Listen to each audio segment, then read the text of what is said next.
Good morning students.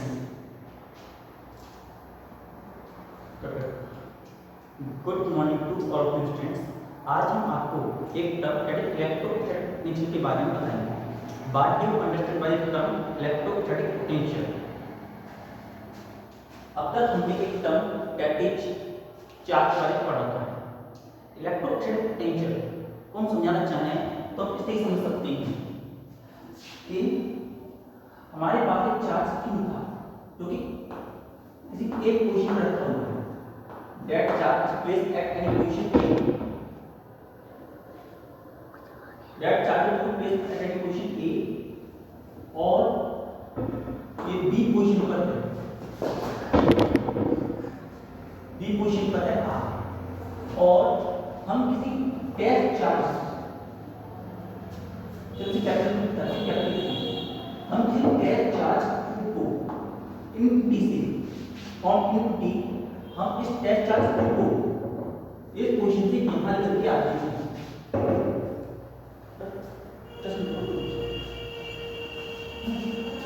और इसके लिए हम इसको फोर्स लगाते हैं तो हम कितना इस पर फोर्स लगाते हैं, कितना वर्क हम करते हैं एक चार्ज को इन टी से दिए गए पॉइंट पर लाने के लिए, उससे ही हम बोलते हैं इलेक्ट्रोस्टैटिक पोटेंशियल। एक amount of work done in bringing unit test charge from empty to being position is called electrostatic potential. So amount of work done in bringing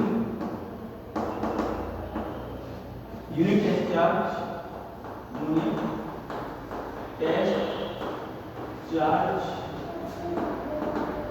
from empty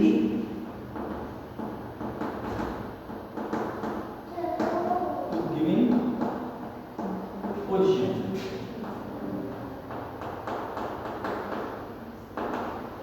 कितना वर्क करना पड़ा एक चार्ज को empty zone में रखा था उसे दिए गए पॉइंट पर लाने के लिए कितना वर्क करना पड़ा, उसे हम बोलते हैं इलेक्ट्रोस्टैटिक पोटेंशियल। इलेक्ट्रोस्टैटिक पोटेंशियल की हम डिनोट करते हैं डिनोटेड बाय V। V से डिनोट किया जाता है और जो फॉर्मूला होता है वो होता है work done upon charge. Work done upon charge the formula of it. तो वर्क डन अपॉन चार्ज का फॉर्मूला होता है V equals to W upon Q with the formula of electrostatic potential. गन्ना गंदा वाला है।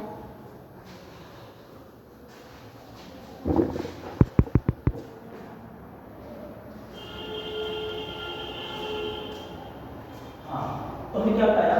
तो amount of work done in between unit test charge from to being position हमारा इलेक्ट्रोस्टैटिक पोटेंशियल होता है।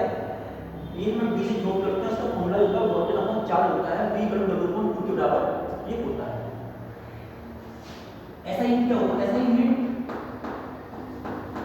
होती है वोल्ट। ऐसा unit of electrostatic potential is equal two volt और 1 वोल्ट कितना होता है? 1 वोल्ट।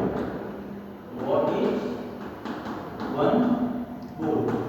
तो 1 वोल्ट को फाइंड करने के लिए हम क्या करते हैं 1 joule of work done in given unit charge from input to B position is that to be 1 volt of work.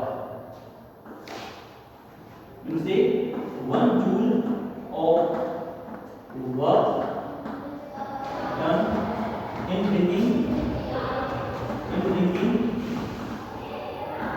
unit test charge from unity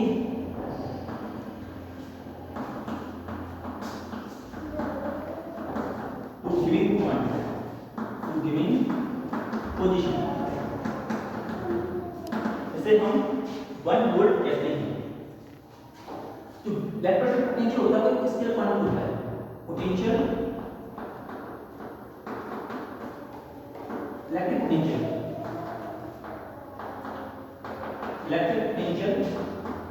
is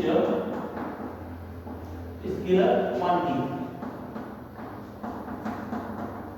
electrostatic potential होता है वो एक इसे केवल मैग्नीट्यूड रिक्वायरमेंट होती है, उसे डायरेक्शन रिक्वायरमेंट नहीं होती। It requires only magnitude, not require any direction. Now electrostatic potential को हम दूसरे नाम से भी जानते हैं, दैट इज वोल्टेज, पीवी और वोल्टेज, इस नाम से भी हम इसे जानते हैं।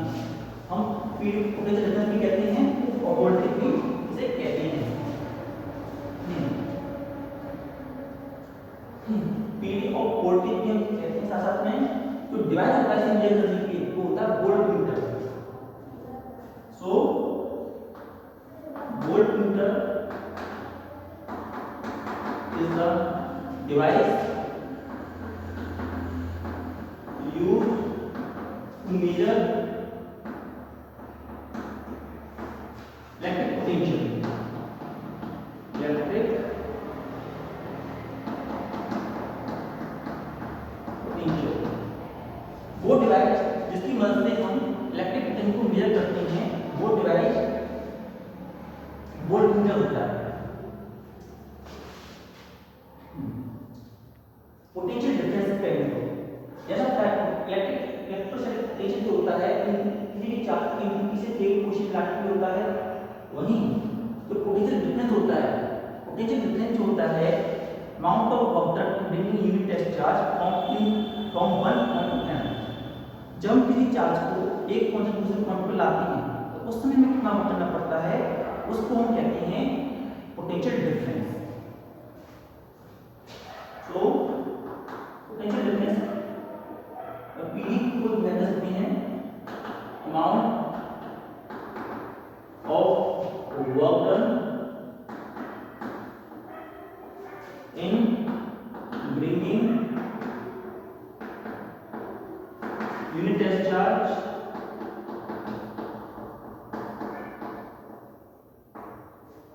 From one point to another.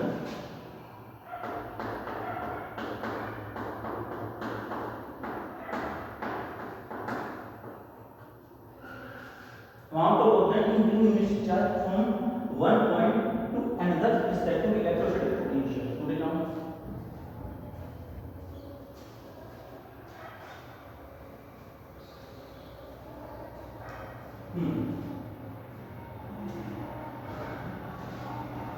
ये सारी बातें हमारी इलेक्ट्रोस्टैटिक पोटेंशियल के बारे में होती हैं। नाउ हमारा नेक्स्ट टॉपिक होता है इलेक्ट्रिक करंट।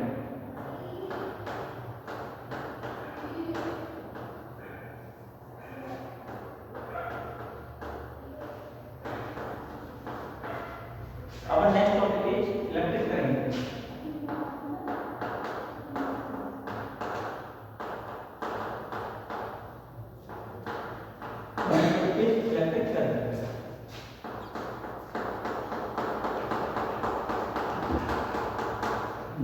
Electric current क्या होता है? इलेक्ट्रिक करंट को डिफाइन कर सकते हैं हम as rate of flow of charge. Rate of flow of charge is called electric current,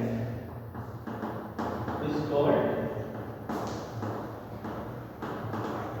electric current. Rate of flow of charge को हम इलेक्ट्रिक करंट कहते हैं। इलेक्ट्रिक करंट को नोट करते हैं हम, नोटेड बाय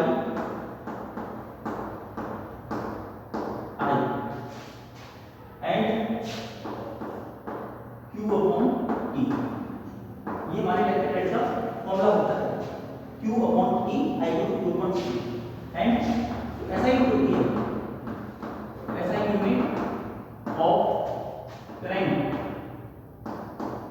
वो होती है एम्पियर और सिंपली A। ऐसा unit of current is ampere और A, ऐसा ही होती है current. Current is a scalar quantity, scalar quantity. Current जो होता है स्केलर क्वांटिटी होता है, वेक्टर क्वांटिटी नहीं होता, ये है डायरेक्शन, हेडवर्ड डायरेक्शन होती है। उसके बाद ही ये एक स्केलर क्वांटिटी ट्रीट किया जाता है। रीजन रीजन का ये है बिकॉज इट फॉलो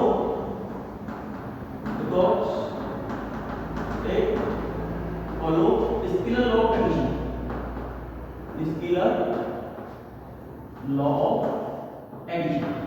जो करंट होता है वो scalar law of addition follow करता है, इसीलिए करंट एक स्केलर क्वांटिटी है, वेक्टर क्वांटिटी नहीं है। करंट को मेजर करने के लिए डिवाइस यूज किया जाता है, उसे बोलते हैं ammeter. Ammeter is the device used to measure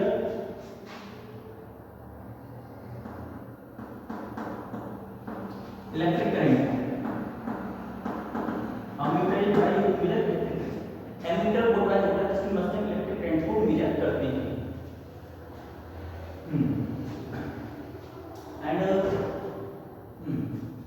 तो करंट होता है वो फ्लो करता है in a close and continuous path. Current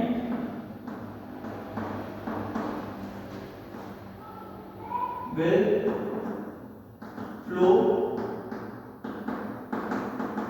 in the closed and continuous path,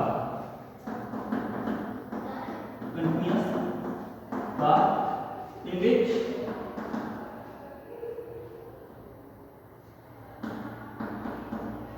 potential difference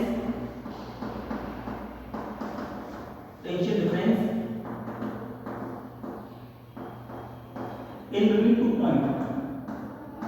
between 2 points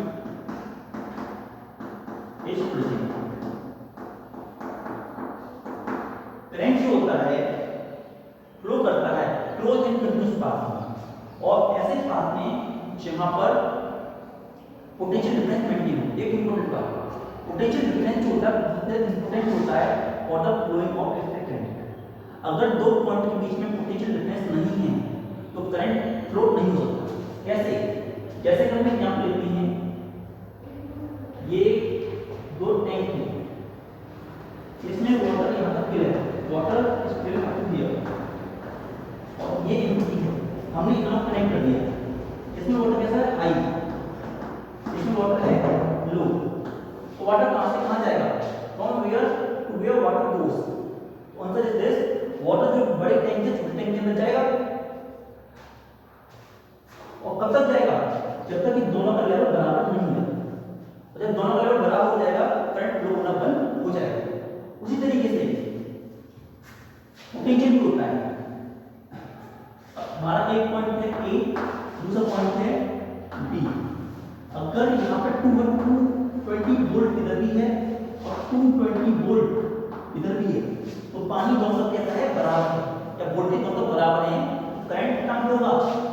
I = 0, क्योंकि दोनों तरफ बराबर है, कोई करंट फ्लो नहीं होगा। लेकिन अगर यहाँ हम 0 वोल्ट कर रहे हैं तो क्या होगा?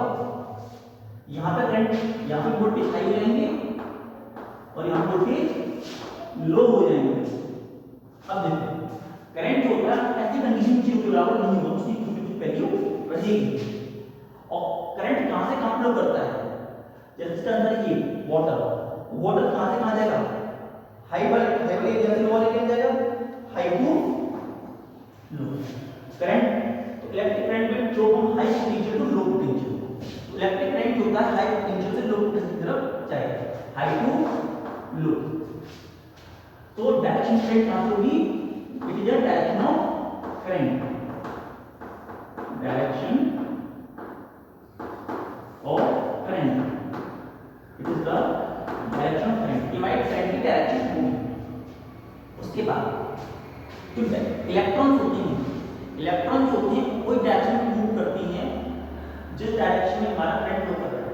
तो डायरेक्शन ऑफ इलेक्ट्रॉन जो होगी कोई होगी, तो इलेक्ट्रॉन जो होते हैं किस तरीके से मूव करेंगे? Direction of electron, it is the direction of electron.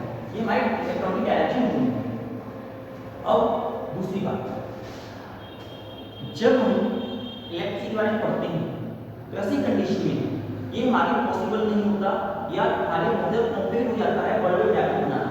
आप सोच सकते हैं कि आपको बार बार कैलकुलेट करना पड़े, बार बार टाइमिंग बनाना पड़े, वोल्ट बनाना पड़े, तो आपके लिए बहुत कॉम्प्लिकेट होगा और एक डायग्राम बनाने के लिए बहुत ज़्यादा टाइम इन्वेस्ट होगा।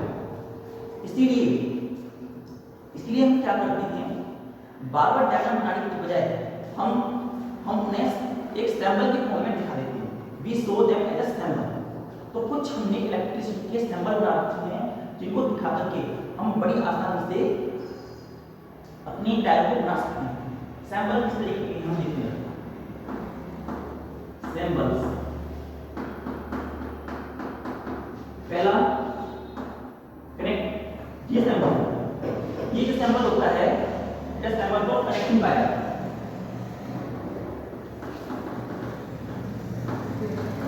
Connecting wire. सेकंड,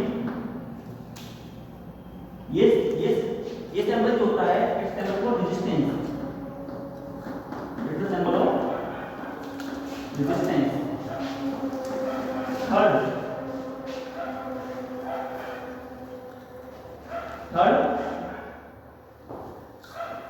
ये सैंपल जो होता है इस सैंपल को variable resistance, variable resistance, that symbol is called variable resistance. Fourth, wire connection, wire connection या connecting wire, connecting wire के लिए लगाते हैं, connecting wire।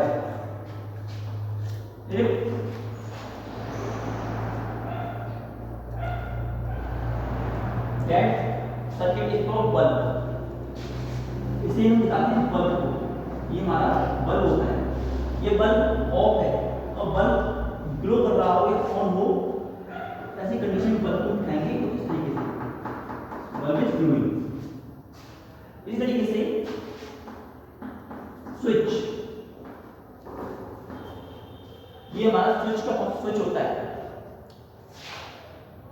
ये हमारा स्विच होता है। इस कंडीशन स्विच जो है ओपन है, सर्किट ओपन है और दूसरी कंडीशन होती है ये, इसमें हमारा सर्किट क्लोज हो चुका है और करंट फ्लो होना स्टार्ट होगा। इस कंडीशन में करंट फ्लो होगा, करंट फ्लो, और current do not flow, do not flow, current flow नहीं करेगा। और कुछ डायग्राम जैसे 7 अमीटर, एमीटर, 8 वोल्टमीटर, 9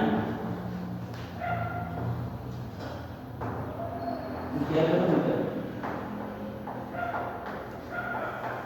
ये हमारे कुछ डायग्राम्स हैं और कुछ सैंपल्स हैं जिनको हमें याद रखना चाहिए जब हम इलेक्ट्रोस्टैटिक्स पढ़ेंगे, और इन डायग्राम को समझने से हमें काफी हेल्प मिलेगी। Okay now